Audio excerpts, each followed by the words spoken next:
जितने लोग भगवान देवादिदेव महादेव के पावन चरित्र को श्रवण कर रहे हो, आप अपने उस भाव को जो अपने दिल से कहते हैं, भगवान से प्रार्थना करते हैं, दिल से भगवान से निवेदन करते हैं, उसको अपने भाव को परमात्मा से जोड़ कर देगी। महाराज, शरीर में चोट लगती है, हल्दी लगा लेते हैं। शरीर में चोट लगती है, दवाई लगा लेते हैं। शरीर में चोट लगती है, पट्टी बांध लेते हैं। शरीर में चोट लगती है, कोई पाउडर लगा लेते हैं। शरीर में चोट लगती है, कोई मल्हम लगा लेते हैं। शरीर में चोट लगती है, हल्दी, मल्हम, दवाई, ट्यूब, क्रीम हम लगा लेते हैं।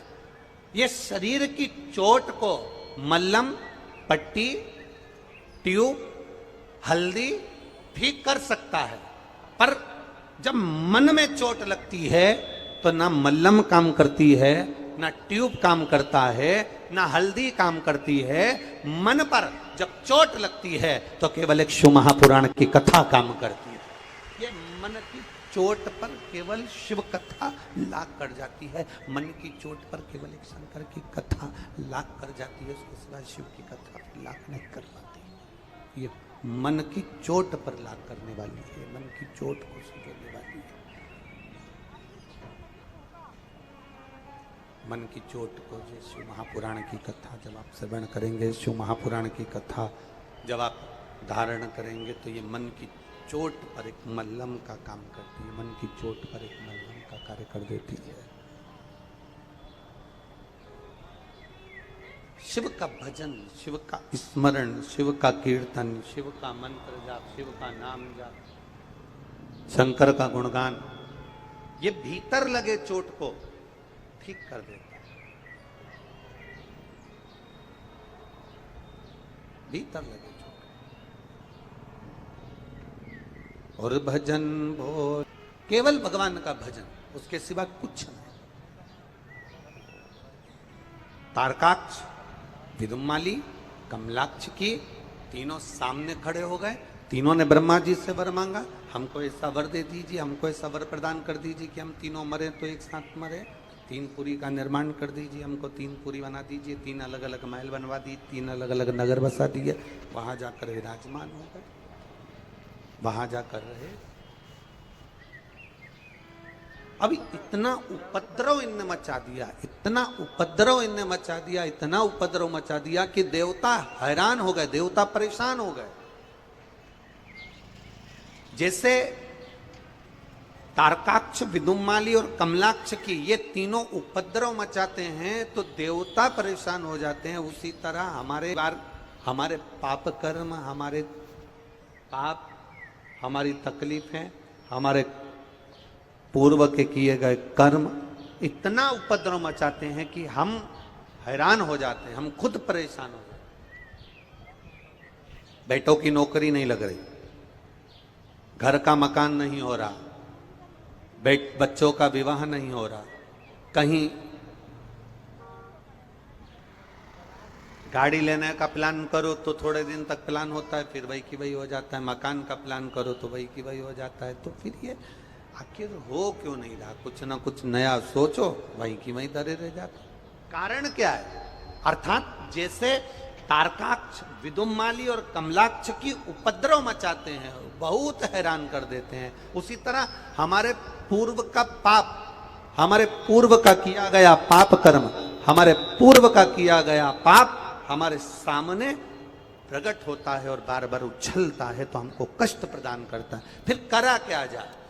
जब देवताओं ने देखा कि हमारे ये 3 तारकाक्ष, विदुमाली और कमलाक्ष की उपद्रव मचा रहे हैं, तो फिर देवताओं ने शिव जी का गुणगान करा, शंकर जी को मनाने का प्रयास करा, शिव जी को मनाने का प्रयास करा, भगवान शंकर का गुणगान करने का प्रयास करा। फिर शंकर भगवान ने आकर तारकाक्ष, विदुमाली और कमलाक्ष की, तारकासुर के 3 बेटों को संहार कर दिया। उसी तरह जैसे राक्षस जब उपद्रव मचाते थे तो भगवान शिव का स्मरण किया जाता था और शंकर जी जाकर उन राक्षसों का संहार करते थे। उसी तरह शिव महापुराण की कथा कर रही है, उसी तरह भगवान शंकर का संवाद कर रहा है, उसी तरह भगवान शिव का चरित्र कर रहा है कि जब हमारे दुख उपद्रव मचाएं, जब हमारी तकलीफें उपद्रव मचाएं, जब हमारे कष्ट उपद्रव मचाएं, तब हमें कहीं नहीं जाना, हमें किसी और नहीं जाना। कोई कितना ही कहे तुमको कि मेरे पास में जाओ मैं तुम्हारा दुख मिटा दूंगा, कोई तुमसे कहे मेरे पास आ जाओ मैं तुम्हारा कष्ट मिटा दूंगा, शिव महापुराण की कथा कहती है जो कह रहा है उसका खुद का कष्ट मिट नहीं पा रहा है, इसलिए किसी के पास मत जाना। जाना तो तुम्हारे घर के पास में जो शंकर का मंदिर हो वहां पहुंच जाना। शिव के द्वार, शंकर की चौखट पर, शंकर के दरवाजे पर, शंकर की चौखट पर, शंकर के मंदिर में, शंकर के द्वार पर, वहां पहुंच जाना। मंदिर तक जाने का प्रयास करिएगा।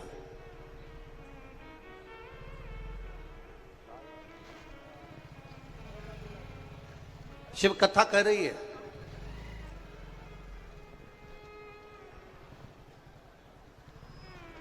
एक बात बहुत अच्छे से समझ लीजिएगा। देवताओं के पास ज्यादा सिद्धि थी कि राक्षसों के पास ज्यादा सिद्धि थी? बोलो जम के।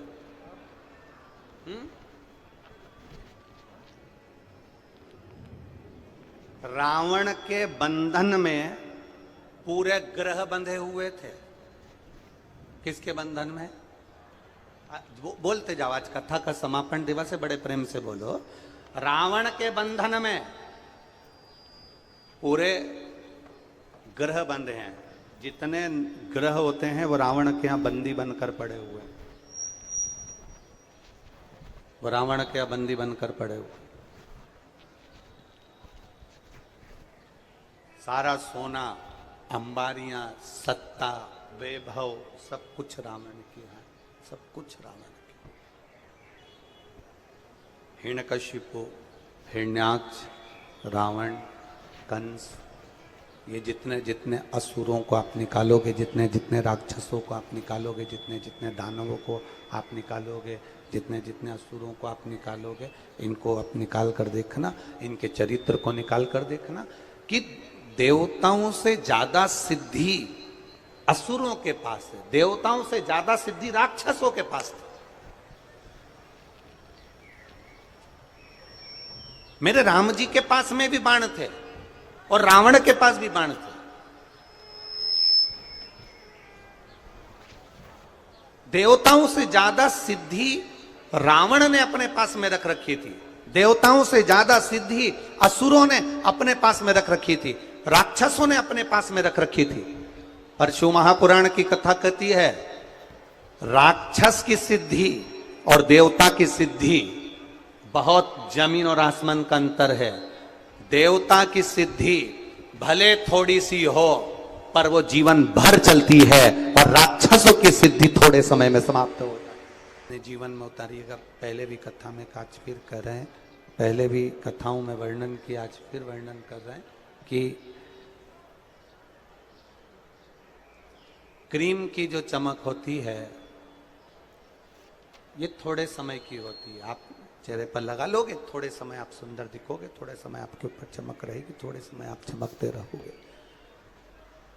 क्रीम की चमक थोड़े समय की रहती है, पर शिव महापुराण की कथा कहती है जो आपने पुण्य करा है, सत्कर्म करा है, जो आपने भगवत नाम लिया है, जो भगवत स्मरण करा है, जो भगवान का भजन किया है, अच्छे कर्म की चमक तुम जब तक मर ना जाओगे तब तक तुम्हारे चेहरे पर बनी रहेगी, मृत्यु तक वो अच्छे कर्म की चमक है।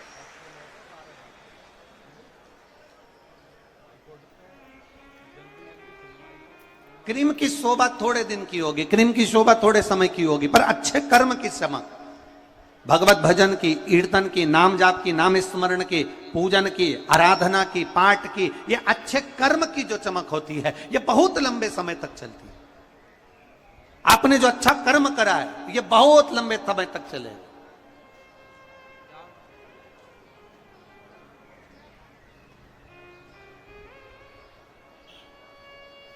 कल आदरणीय विश्वास भैया ने माइक लेकर आप सबके सामने कहा कि यह कथा एक साल नहीं हर साल चलती रहे, हर साल स्मरण होता रहे।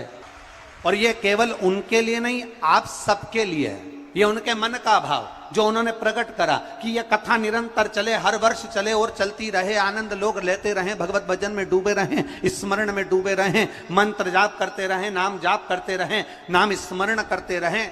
हम फिर कहना चाहेंगे ये एक श्रेष्ठ कर्म है, एक ये अच्छा कर्म है। आप किसी के दुख में अगर खड़े हो, यह आपका श्रेष्ठ कर्म है। आप किसी की तकलीफ में अगर खड़े हो, यह आपका श्रेष्ठ कर्म है।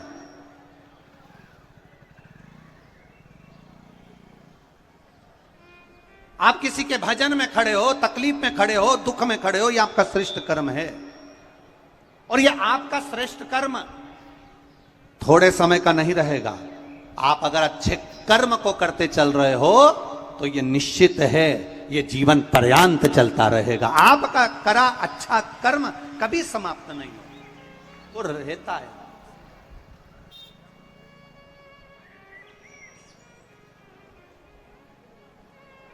पूरे इतनी कथाएं करी हैं और इतनी कथाओं में कई जगह पर कथा करी, पर अपने इस जीवन काल में पहला ऐसा मंत्री देखा और पहला ऐसा मिनिस्टर देखा जो रोज सुबह 9:30 बजे हमारे पास में आकर पूछते हैं, कोई कमी हो तो हाथ जोड़कर बोलते हैं जरूर बता देना। और पूरी कथा में पहला ऐसा मंत्री, पहला ऐसा मिनिस्टर देखा है विश्वास सारंग जी जैसा, जो रोज सुबह हाथ जोड़कर खड़े होकर 9:30 बजे एक ही बात, कोई कमी हो तो बताना, कोई तकलीफ हो तो बता देना गुरुजी। और उनके मुख से जो शब्द निकला आज कहना चाहूंगा कि गुरुजी, जनता का अंदाजा नहीं रहता, इसलिए पंडाल हो सकता है कम पड़ जाए, क्षमा चाहूंगा कि मेरी पंडाल की व्यवस्था हो सकता है कम। ये अपने मुख से कह देना, अपने भाव से प्रकट कर देना कि गुरुजी एक कथा भोपाल में बहुत हुई, उसका एक अंदाजा रहता है कि 1 डूम भराएगा कि 2 डूम भराएगा कि 3 डूम भराएगा। यहां पंडाल पर पंडाल लगते रहे तो भी अंदाजा नहीं लगा सकते। यहां 9 पंडाल तैयार कर दिए और 10वां पंडाल तैयार कर दिया, उसके बाद भी यहां की जो मीडिया, सोशल मीडिया, पत्रकार बंधु जिन्होंने इस पत्रकारिता के अपनी कलम को सिद्ध करा और यहाँ के डूम का और जनता का फोटो संपूर्ण भारत में दिया है, अखबारों के माध्यम से, सोशल मीडिया के माध्यम से। और इतनी कथा करी और उसमें ऐसी महापौर भी नहीं देखी, ऐसी महापौर जो क्या वर्णन करूं मैं श्रीमती मालती राय जी का, कि ऐसी महापौर भी नहीं देखी जो यहाँ लाइन लगवाए और दर्शन कराए या आगे बढ़ बढ़कर सेवा में लगी रहे। ऐसी महापौर भी हमने नहीं देखी, क्योंकि वो अपनी कुर्सी नहीं छोड़ती, अपने अहंकार को नहीं छोड़ती। ये अभिमतता से दूर है, अहंकार से परे। और जिसने अपना अहंकार छोड़ दिया, जिसने अपनी अभिमतता छोड़ दी, जिसने अपना अहम छोड़ दिया और जिसने अहंकार छोड़कर संपूर्ण जनमानस की जो सेवा में लगा हुआ है, उसकी चमक जिंदगी भर खत्म नहीं होती, वो चमकता ही रहता। ये अच्छे कर्म की चमक है हमारे, और अच्छे कर्म को जितना करते चलोगे उतने चमकते चले जाओ, उतने आगे बढ़ते चले जाओगे। आप अपने क्रीम की चमक से बाहर निकलो, अच्छे कर्म की चमक में आगे बढ़ने का प्रयास, अच्छे कर्म की चमक से आप आगे बढ़ने का प्रयास।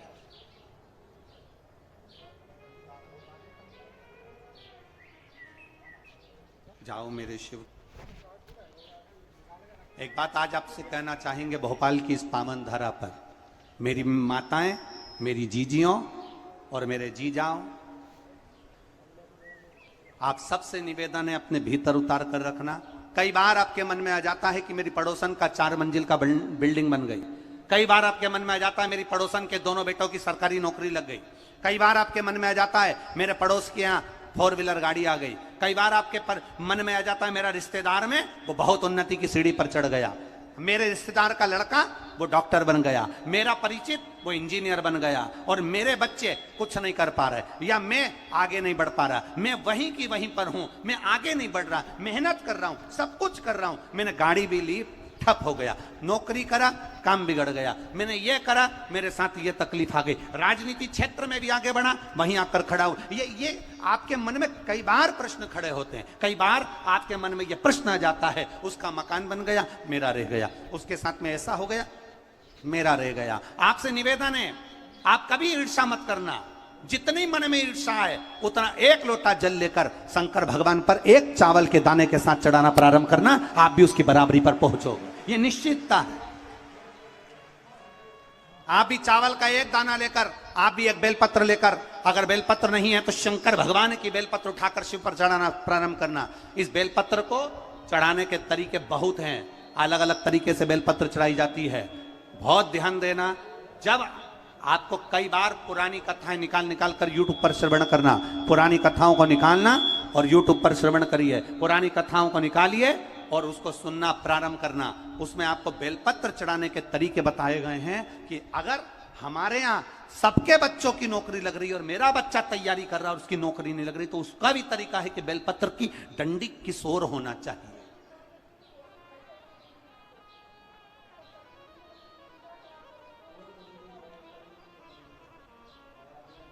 किसी ने ये प्रश्न पर लोग ऑब्जेक्शन लेने वाले ले लेते हैं, कई लोगों को जो ईर्ष्या होती है तो वो कह भी देते हैं अरे सियोर वाले महाराज का बनाया हुआ होगा, बेलपत्र तो बेलपत्र कहीं से भी चढ़ा दो। तो हमारा निवेदन है खीर में और रोटी में अंतर होता है, रोटी को तोड़कर सब्जी से मुंह में खाया जाता है। अब किसी ने कहा बेलपत्र तो बेलपत्र कैसे भी चढ़ा दो, तो निवेदन है खीर में रोटी में अंतर है, खीर को तोड़कर सब्जी में लगाकर खाया जाता है और रोटी को, खीर को चम्मच में लेकर या कटोरी में लेकर खाया जाता है कि पिया जाता है? बोलो बोलो जम के बोलो, पिया जाता है। अब आपने तो कह दिया थाली में रखा सारा सामान एक जैसा है, अचार भी थाली में रखा है, सब्जी भी रखी है, दाल भी रखी है, खीर भी रखी है, अमरस भी रखा है, सबका खाने का तरीका अलग है। उसी तरह बेलपत्र को चढ़ाने का तरीका भी अलग है। आपको लगा मैंने बहुत मेहनत करी पर मेरा मकान नहीं बन पाया, बहुत मेहनत करी, उसमें बेलपत्री चढ़ाने का तरीका अलग है।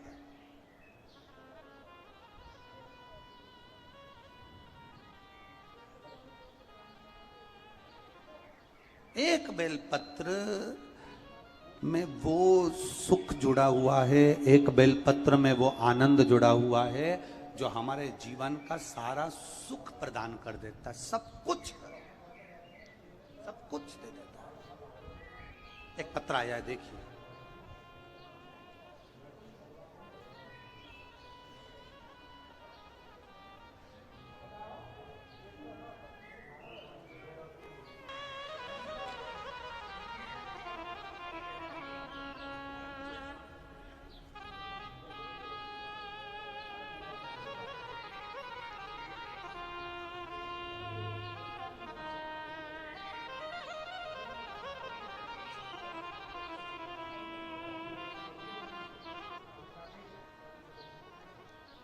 एक बेलपत्र। अब जो जान गया वो जान गया, जो ना जान पाया वो ना जान। एक बेलपत्र, केवल बेलपत्री के वृक्ष के नीचे देवराज जाकर बैठ गया था और उसके प्राण छूट गए और देवराज कैलाश धाम को चला गया। सनातन हिंदू धर्म में, सनातन हिंदू धर्म का आज भी नियम है, सनातन हिंदू धर्म का आज भी नियम बना हुआ है, जब अर्थी को लेकर जाते हैं तो बीच में रास्ते में एक जगह पर रोका जाता है, अर्थी को रोका जाता है, अर्थी को ठहराया जाता है, जमीन पर रखा जाता है, अर्थी को उतारा जाता है। कभी किसी से पूछो कि अर्थी उतारने का नियम कहां से चालू हुआ, तो आपको बता देगा जो वेद व्यास जी ने शिव महापुराण की कथा लिखी, उस कथा में जो शंकर भगवान का पावन चरित्र देवराज की कथा लिखी वेद व्यास जी ने, उस देवराज के चरित्र के कारण ये बेलपत्री के वृक्ष की महत्वता कही गई कि केवल बेलपत्री के वृक्ष के नीचे देवराज बैठा था और उसके प्राण छूटे तो कैलाश धाम मिल गया। बहुत बड़ा चोर था देवराज, बहुत कपट भरा था देवराज के भीतर, बहुत गलत काम करता था देवराज, पर मरा तो शिव के धाम गया, क्योंकि उसने पुण्य नहीं करा था। उसके ऊपर बेलपत्री के वृक्ष की मात्र छाएं पड़ गई थी और उसका कल्याण हो गया। बेलपत्री के वृक्ष की मात्र छांव। आज भी हमारे सनातन धर्म का नियम है, आज भी हमारे सनातन धर्म का भाव कहा जाता है कि मुर्दे को लेकर जाते हैं तो एक जगह पर नीचे रखा जाता है, वो रखने का स्थान होता था बेलपत्री के वृक्ष की छांव पड़ जाए। आप सबसे निवेदन है, प्रयास करना, जिंदगी में एक प्रयास जरूर करना, जीवन में एक प्रयास करने का भी अपने भीतर संकल्प बनाना कि जब कभी मौका मिल जाए, बारिश का समय चालू हो जाए और बारिश के समय पर एक बेलपत्री का पौधा, एक बेलपत्री का वृक्ष रोड के किनारे कहीं पर भी अवश्य लगाना। किसी पर अगर वृक्ष की छांव पड़ जाएगी तो उसका जीवन सार्थक हो जाएगा, उसकी जीवन की धन्यता। अगर रोड के किनारे नहीं लगा सकते तो कहीं ऐसी जगह लगाना जहां कोई पथिक के सिर पर बेलपत्री के वृक्ष की छांव पड़ जाए। इतना कितना कहा गया है शिव महापुराण के अंतर्गत, कितना वर्णन करा गया। 1000 अश्वमेध यज्ञ कर लो, 1,00,000 सर्वतोमुखी यज्ञ कर लो, भारत की भूमि के सारे तीर्थ कर लो, लाखों एकादशी के व्रत कर लो, और शिव महापुराण की कथा कहती है हजारों गौदान कर लो, और शालिग्राम भगवान को सोने के सिंहासन पर बिठाकर सोने का मुकुट पहनाकर दान कर लो। उतना पुण्य केवल एक बेलपत्री शंकर भगवान को समर्पित करने से प्राप्त हो जाता है। केवल एक बेलपत्र, शिव महापुराण की कथा कहती है एक बेलपत्र समर्पित करने से वो फल प्राप्त हो जाता है।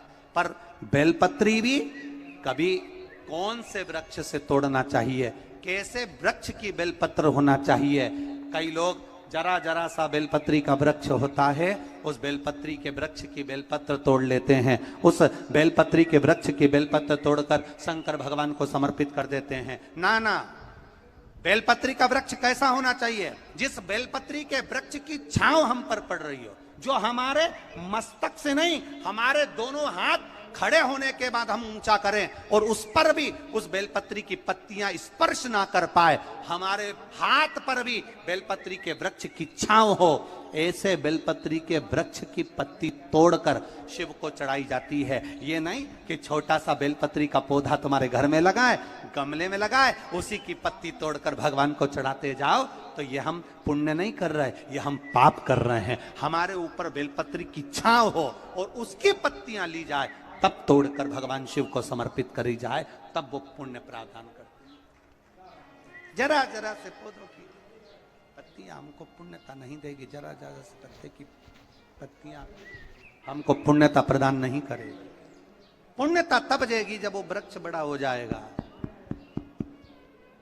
जब बेलपत्री के वृक्ष पर से बेलपत्री जब तोड़ी जाती है तो पत्ती तोड़ी जाती है, उसकी डाली नहीं। एक डाली भी अगर बेलपत्री की टूट जाती है तो उसके दूसरे अर्थात दूसरी पीढ़ी, जैसे आज वो पिता बना है तो उसका बेटा, उसके घर में संतान फलीभूत नहीं हो सकती अगर डाली टूटती है। तो पत्ती तोड़ने का नियम है, डाली तोड़ने का नियम नहीं। पत्ती तोड़ने का नियम है, पत्ती तोड़ो, चढ़ाइए, बेलपत्र लाइए, चढ़ाइए, पर डाली तोड़ने का नियम हमारे यहां वर्णित नहीं करा गया। डाली तोड़ने का नियम हमारे यहां नहीं बनाया गया। शिव कथा कह रही है, भगवान शंकर का संवाद करा है, शिव महापुराण की कथा कर रही है, हमारा किया गया भजन, और भजन में भी श्रद्धा और विश्वास की मूलता, भरोसे की मूलता, दृढ़ता।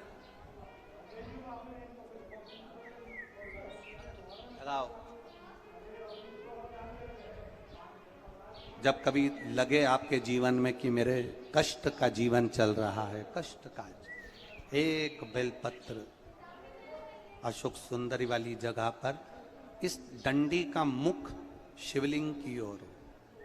किस ओर हो? बोलते जाओ जरा जल्दी जल्दी। शिवलिंग की ओर, अशोक सुंदरी वाली जगह, डंडी का मुख शिवलिंग की ओर, एक बेलपत्र शिवलिंग के ऊपर, जिसका डंडी का मुख, तुम अगर ये शिवलिंग है, आप यहां बैठे हो तो आपके साइड डंडी का मुख नहीं होना चाहिए, डंडी का मुख विपरीत दिशा में, आपसे पीछे। एक बेलपत्र अशोक सुंदरी, एक बेलपत्र शिवलिंग, डंडी का मुख उधर, और फिर जल की धार, जो लोटा भरकर पानी लेकर गए हो, अशोक सुंदरी से शिवलिंग तक धार लगाना है। यहां से चालू करा, चढ़ाते चढ़ाते यहां तक आना चाहिए। वो जल की धार चढ़ाना प्रारंभ करो। फिर 3 महीने में हमको पत्र लिखकर बताना कुबेरेश्वर धाम पर कि बाबा सुना कि ना सुना है। एक एक बेलपत्री का नियम है, एक एक बेलपत्र चढ़ाने का नियम है, दुर्वा चढ़ाने का नियम है, धतूरा चढ़ाने का नियम है, भगवान को शमी का पत्र चढ़ाने का नियम है, शंकर भगवान को रिझाने का नियम है। शिव तत्व को कैसे रिझाया जाए, शंकर का अनुमोदन कैसे करा जाए, मेरे ओघड़दानी को कैसे मनाया जाए, उसका नियम हमारे यहां शिव महापुराण में वर्णित किया गया।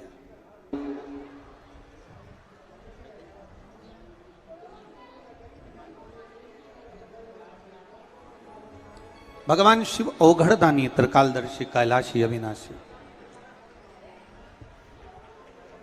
रुको, हो सकता है फाइल थोड़ी सी मोटी हो, छुपाने में समय लग जाता है, पर बाबा दुख काटेगा जरूर, ये निश्चित है।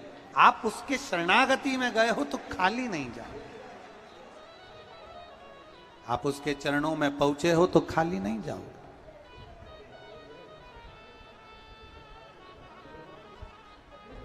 जब देवता और राक्षसों ने मिलकर मंथन करा, उस मंथन में सबसे पहले विष नहीं निकला है, उस मंथन में सबसे पहले निकली है गाय। सबसे पहले प्रकट होने वाली है गौ माता, जो मंथन में। उस गौ माता के निकलने का कारण क्या था? मंथन में गाय निकली तो निकली क्यों? गौ माता के मंथन में निकलने का केवल एक कारण था कि मंथन में सबसे पहले गौ माता निकली है, उसके बाद हलाहल विष निकला है। शिव महापुराण की कथा कहती है मंथन में गाय निकलने का कारण केवल इतना था कि जो हलाहल विष निकलेगा और जो इस विष को पिएगा उसका कंठ जलेगा। उस कंठ की जलन को अगर कोई रोक सकता है तो गौ माता का दूध रोक सकता है। शिव महापुराण की कथा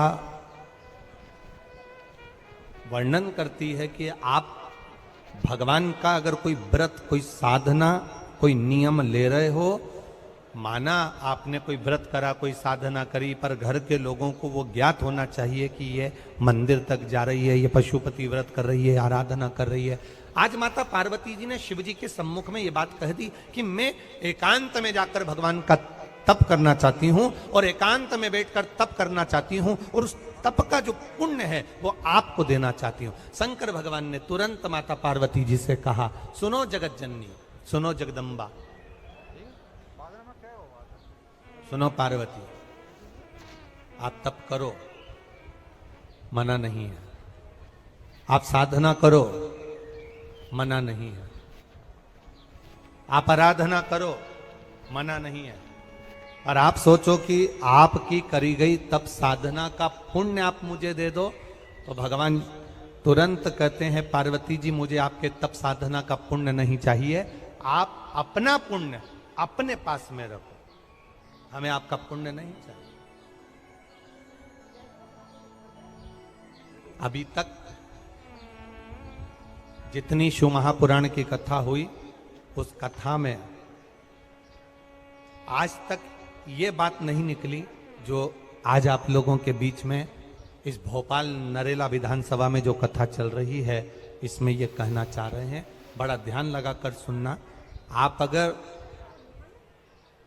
5 महीने तक, 6 महीने तक, 3 महीने तक, 2 महीने तक, 15 दिन, 20 दिन, 1 महीना 1 साल 2 साल 8 साल 4 साल अगर आपने शंकर भगवान को जल चढ़ाया है तो शिव महापुराण की कथा यहां तक कहती है कि आपके घर में अगर कोई व्यक्ति बहुत दयनीय स्थिति में पड़ा हुआ है, हॉस्पिटल में पड़ा हुआ है, कोई तकलीफ में पड़ा हुआ है, कोई कष्ट में पड़ा हुआ है, तो आप जब भगवान शिव को जल समर्पित करो तो बाबा से ये विनती कर कर भी जल समर्पित कर सकते हो कि मेरे परिवार का एक व्यक्ति, उसका ये साथ में ये हो गया और वो हॉस्पिटल में पड़ा, उसका नाम ये है, गोत्र ये है। बाबा हमने जो तप साधना करी है, हमने जो इतने महीने तक आपको जल समर्पित करा है, हमने जो बेलपत्र समर्पित करी है, मेरे बाबा आज स्वीकार करना। और जो हॉस्पिटल में पड़ा है, जो कर्जे में लदालूम पड़ा है, जो तकलीफ भोग रहा है, ऐसी कृपा करना बाबा कि मेरे 2 महीने जो मैंने जल चढ़ाया है, उस चढ़ाए गए जल का पुण्य मैं उसके खाते में देती हूं और उसको ठीक कर देना। यह पुण्य का भाग। आप अपना पुण्य भी किसी जीव के कल्याण हेतु दे सकते। अब किसी ने एक बार ये कथा सुनी और कथा सुनकर कहा, महाराज जी आप कहते हो कि शंकर जी पे चढ़े हुए जल का पुण्य भी हम किसी को दे सकते हैं क्या? शंकर जी को चढ़े हुए जल का पुण्य क्या किसी को दिया जा सकता है? क्यों नहीं दे सकते? क्यों प्रदान नहीं कर सकते? ये शिव तत्व।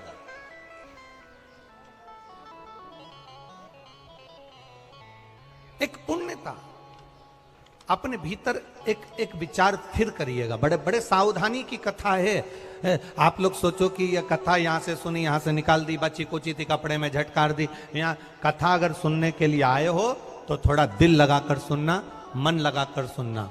हो सकता है एलईडियां थोड़ी बंद चालू हो, मना नहीं है, पर माइक की व्यवस्था आपके पास में है तो दिल लगाकर सुनो। जहां मौका मिल जाए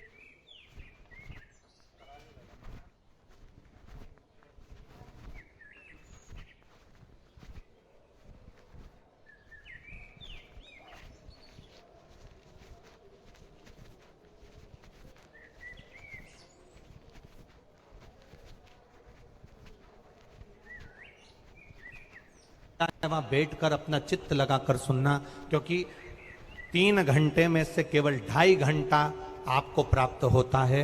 बाकी का पूरा समय आप लोग यहाँ सुबह 6 बजे से रात को 3 बजे से 4 बजे से इस कथा का इंतजार करते हो। शायद दुनिया की पहली कथा होती है शिव महापुराण की कथा, जिसको लोग रात को 4-4 बजे से 3-3 बजे से जगह संभाल कर बैठकर कथा सुनते हैं। तपती हुई धूप, भयंकर गर्मी, 2 किलोमीटर दूर तक पैदल चलकर आना और बैठने के लिए इतना 8-8 9-9 पंडाल लगाए घर पर, 9-9 पंडाल भी फुल हैं। उन पंडालों में जगह नहीं। धूप में छाता पकड़ना, चादर पकड़ना, साड़ी पकड़ना और उसको पकड़कर बैठे रहना। तपती हुई धूप में जहां तहां बैठकर कथा सुनना, ये दुनिया की पहली कथा है जिसको लोग कभी भूल नहीं पाएंगे कि इतनी धूप में भी लोग कथा सुन सकते। इतनी धूप, इतनी गर्मी, और केवल एक जगह नहीं, जहां शिव महापुराण की कथा का रसतत्व होता है वहां लोग इंतजार करते हैं 3-3 बजे तक। इसको छूटने मत देना। रण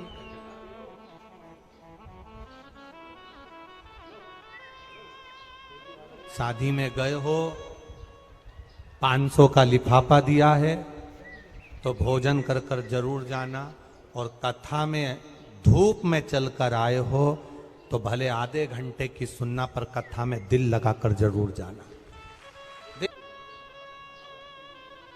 आप अगर 1 लोटा जल भगवान शिव को समर्पित कर रहे हो, आप एक बेलपत्र भगवान शंकर को समर्पित कर रहे हो, आप एक शमी का पत्ता भी भगवान शंकर को समर्पित कर रहे हो, आप भगवान शंकर का पंचानंद स्नान करा रहे हो, आप भगवान शंकर के मंदिर का शिखर दर्शन कर रहे हो, आप भगवान शंकर के मंदिर में जाकर झाड़ू लगा रहे हो, पोछा लगा रहे हो, सफाई कर रहे हो, तो भी तुम्हारी चित्त वृत्ति में रहना चाहिए कि जब किसी पर दुख की घड़ी आए, किसी पर तकलीफ आए, किसी पर कष्ट आए, हमारा करा गया पुण्य हम उसके खाते में दे सकते हैं, हम अपने पुण्य को दूसरे के खाते में प्रदान कर सकते हैं।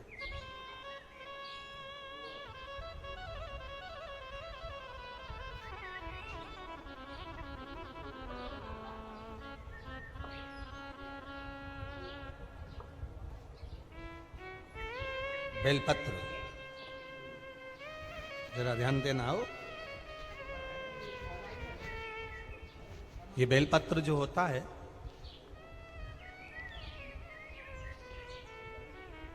इस बेलपत्र पर कभी कभी आपने देखा होगा कि कई लोग बीच वाले पत्ते पर चंदन लगा देते हैं।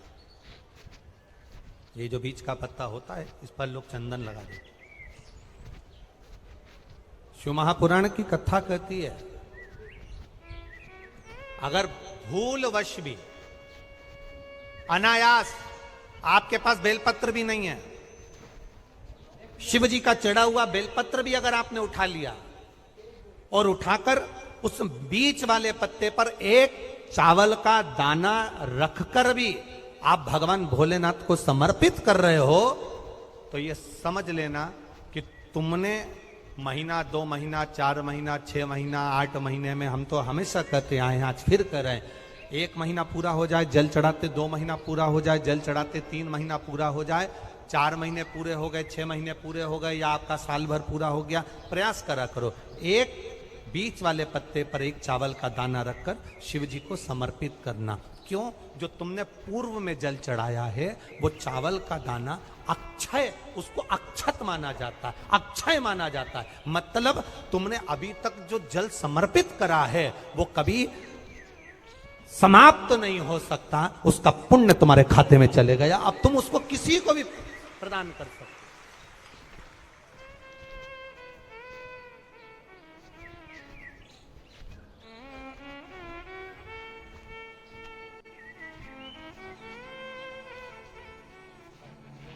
बहन भाई को तिलक करती है रक्षाबंधन पर, माथे पर तिलक लगाने के बाद में चावल लगाती कि नहीं लगाती? बोलो, जम के बोलो जरा। लगाती है? बोलते जाओ जरा। लगाती है, ठीक है। मंदिर में आप पूजन कर रहे हो, घर में कोई अनुष्ठान कर रहे हो, पंडित जी तुम्हारे मस्तक पर तिलक करते हैं तो चावल लगाते कि नहीं लगाते? बोलो बोलो, जम के बोलो। लगाते। तुम्हारे घर में शादी ब्याह होता है तो तिलक करा जाता है तो चावल लगाया जाता कि नहीं लगाया जाता? लगाया जाता। सब समय पर चावल, मस्तक पर कंकु का तिलक, चंदन का तिलक, जो भी तिलक तुम्हारे मस्तक पर लगा है, कोई अगर लगाएगा शुभ कार्य में तो चावल जरूर लगाएगा। बस एक कार्य ऐसा होता है जिस समय पर मस्तक पर तिलक करा जाता है पर चावल नहीं लगाया जाता। चावल का मतलब है अक्षय, मतलब बार बार भगवान ऐसा मौका लाए, बार बार भगवान ऐसी कृपा करे कि तुम ऐसा अनुष्ठान करते रहो, पुण्य करते रहो, सत्कर्म करते रहो, 16 सोमवार के व्रत करते रहो, चतुर्थी के व्रत करते रहो, तुम छठ की पूजन करते रहो, तीज का व्रत करते रहो, सोमवार का व्रत करते रहो, तुम्हारे घर में हमेशा ऐसे शुभ कार्य होते रहे। केवल अक्षय, अक्षत एक जगह पर नहीं लगाया जाता। कब नहीं लगाते अक्षत को? मस्तक पर तिलक करते समय अक्षत कब नहीं लगाया जाता? केवल एक समय पर। कब? जब घर में कोई शांत हो जाता है, और शांत होने जाता है, और शांत होने के बाद जब मस्तक पर पगड़ी का क्रम होता है, उस पगड़ी के क्रम पर तिलक तो लगाया जाता है पर चावल नहीं लगाया जाता।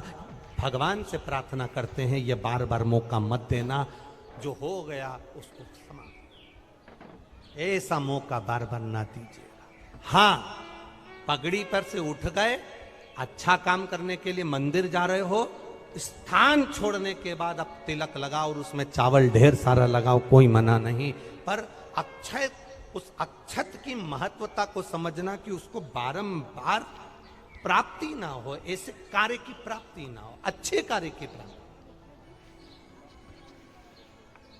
श्रेष्ठ कार्य की प्राप्ति, शुभ कार्य की प्राप्ति।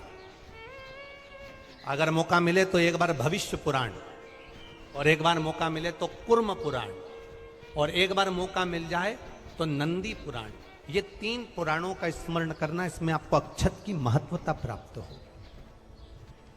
भविष्य पुराण, कूर्म पुराण और नंदी पुराण, इन 3 पुराणों में आपको अक्षत की महत्वता प्राप्त होगी कि चावल की महत्वता क्या है।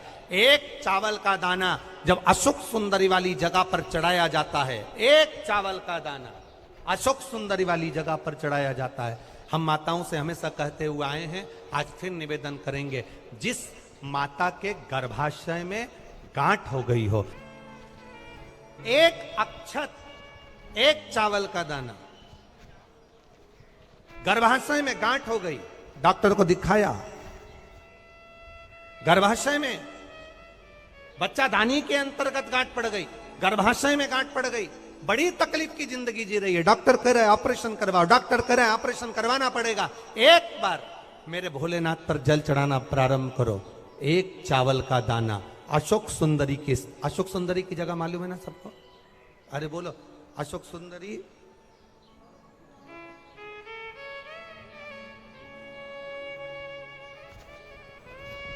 जैसे ये शिवलिंग, ये जलाधारी गोल माता पार्वती जी का हस्त कमल, यहां से जो जल बहता है, इधर गणेश जी का सीधे हाथ पर स्थान, इधर कार्तिकेय जी का स्थान, बीच में मोटी सी एक लाइन होती है शिवलिंग के सामने, वो अशोक सुंदरी का स्थान। कई बार वहां सांप बना होता है, कई बार अशोक सुंदरी का स्थान बना होता है। ये शिवलिंग, पार्वती जी का हस्त कमल, गणेश जी का स्थान, षडानंद कार्तिकेय जी का स्थान, बीच में अशोक सुंदरी का स्थान, ऊपर से जो बूंद बूंद पानी गिर रहा है वो शंकर भगवान की 5 लड़कियां, जया, विषहरा, शामरीबारी, दौतली और देव, ये शंकर जी की 5 बेटियां ऊपर से जल गिरा रही। तो अशोक सुंदरी वाली जो स्थान होता है, जब आपके गर्भाशय में या शरीर में पुरुष हो, स्त्री हो, जिसके पूरे शरीर में कहीं पर भी गांठ पड़ गई हो और गल ना रही हो, एक चावल का दाना अशोक सुंदरी वाली जगह पर चढ़ाना प्रारंभ करो, शिव जी पे जल चढ़ाना प्रारंभ करो, उस जल का आचमन करना प्रारंभ करिए।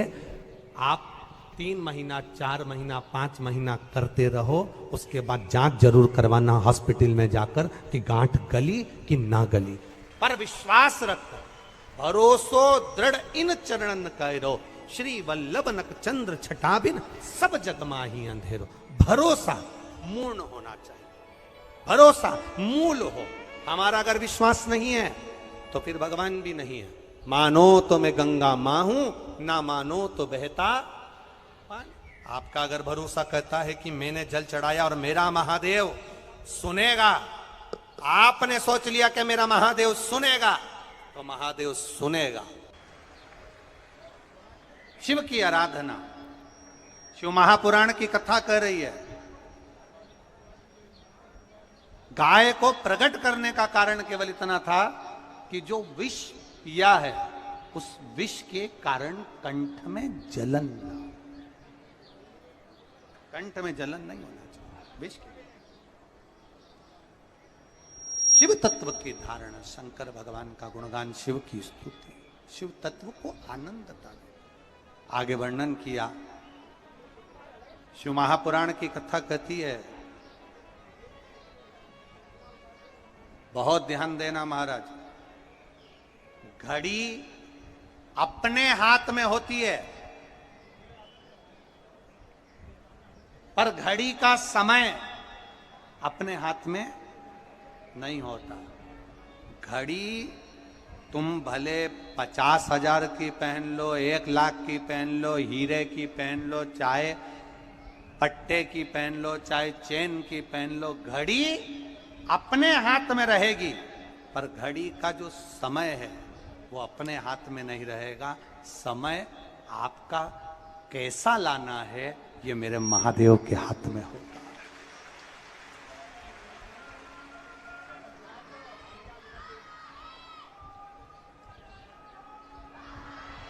घड़ी अपने हाथ में होगी पर घड़ी का समय अपने हाथ में नहीं है। उसी तरह भगवान के मंदिर में जाना अपन जा सकते हैं, शंकर जी पे 1 लोटा जल अपन चढ़ा सकते हैं, शिव जी की स्तुति अपन कर सकते हैं, शंकर भगवान का गुणगान अपन कर सकते हैं, शिव नाम का स्मरण अपन कर सकते हैं, शंकर की स्तुति अपन कर सकते हैं और बाबा से प्रार्थना अपन कर सकते हैं। पर इतना जरूर याद रखना कि आपने दिल से, मन से, भाव से 1 लोटा जल शिव को जो समर्पित करा है वो जल खाली नहीं जाता। शिवलिंग पे चढ़ा जल माता पार्वती जी के हस्त कमल पर आकर गणेश कार्तिकेय से होता हुआ, अशोक सुंदरी के पास से होता हुआ, 33 कोटि देवताओं का स्मरण करता हुआ हमें सुख प्रदान कर देता है और हमारा कल्याण कर देता है। वो जल सहज नहीं, सारी समस्या का हल बोल बम का नारा है। हम उसके भरोसे पर जी, हम उसकी साधना में जी, हम उसकी आराधना में जी, हम उसकी अविरल भक्ति में जी। आगे वर्णन किया गया सुंदर स्वरूप में भगवान शिव की अविरल भक्ति का जो वर्णन किया गया महाराज, तो विष समाप्ति का कोई केंद्र नहीं, पर विष की जो जलन है वो समाप्त हो